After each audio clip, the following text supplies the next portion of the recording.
वेडा माणूस. आमच्या गावात एक वेडा माणूस राहायचा. त्याचं नाव कुणालाच माहीत नव्हतं, पण सगळे त्याला दाजी म्हणायचे. अंगावर मळलेले कपडे, वाढलेली दाढी आणि डोक्याला एक जुनं फडकं गुंडाळलेलं. पण दाजीचं एक वैशिष्ट्य होतं. तो आपल्या छातीशी नेहमी एक लाल रंगाचं गाठोडं गच्च धरून ठेवायचा. झोपताना, चालताना, अगदी कुणी खायला दिलं तरी त्याचा एक हात त्या गाठोड्यावर असायचा. गावात चर्चा होती की दाजी पूर्वी खूप श्रीमंत होता.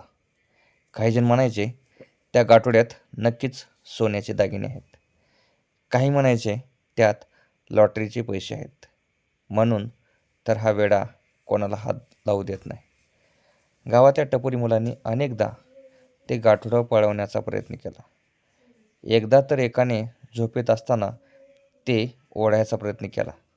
तेव्हा तो वेडा दाजी वाघासारखा चवताळून अंगावर धावला. त्या दिवशी त्याच्या डोळ्यातली ती भीती आणि राग बघून पुन्हा कुणी त्याच्या वाटेला गेलं नाही. वर्षे उलटली. दाजी म्हातारा झाला. एका कडाक्याच्या थंडीत गावाच्या पारावर दाजीचा मृतदेह आढळला.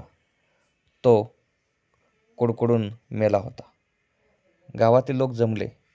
कोणाला त्याच्या मरणाचं दुःख नव्हतं, पण सगळ्यांची नजर त्याच्या छातीशी घट्ट धरलेल्या त्या लाल गाठोड्यावर होती. सरपंच आले, पोलीस आले, पंचनामा झाला. सरपंचांनी आदेश दिला ते गाठोडं सोडावा.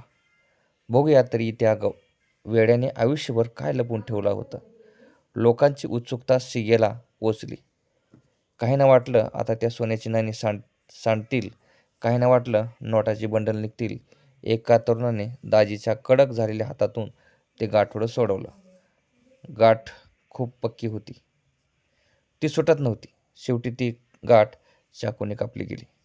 सगळे श्वास रोखून बघत होते. गाठोडं उघडलं गेलं, पण आज जे होतं ते बघून तिथे जमलेल्या शेकडो लोकांच्या मनातला लोभ एका क्षणात मेल्यासारखा झाला. त्यात सोनं नव्हतं, पैसे नव्हते. त्यात होत्या एका लहान मुलीच्या जुन्या तुटलेल्या चपला, एक अर्धा खाल्लेला बिस्किटचा पुडा आणि एक फाटलेलं फ्रॉक. कोणालाच काही समजेना.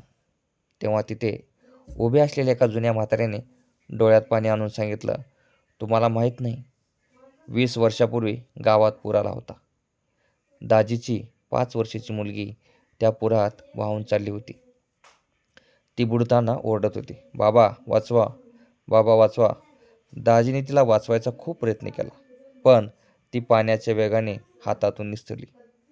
तेव्हा तिच्या पायातल्या एका चपला दाजीच्या हातात आल्या आणि तो बिस्किटचा पुडा. ती मुलगी मरण्याआधी बिस्किट मागत होती, पण दाजीकडे पैसे नव्हते. जेव्हा पैसे आले तेव्हा बिस्किट आणले, पण खायला पोरगीच नव्हती. त्या वेड्याला लोक लोभी समजत होते, पण तो बाप आपल्या मुलीच्या शेवटच्या आठवणींना सोन्यापेक्षा जास्त जपून जगत होता.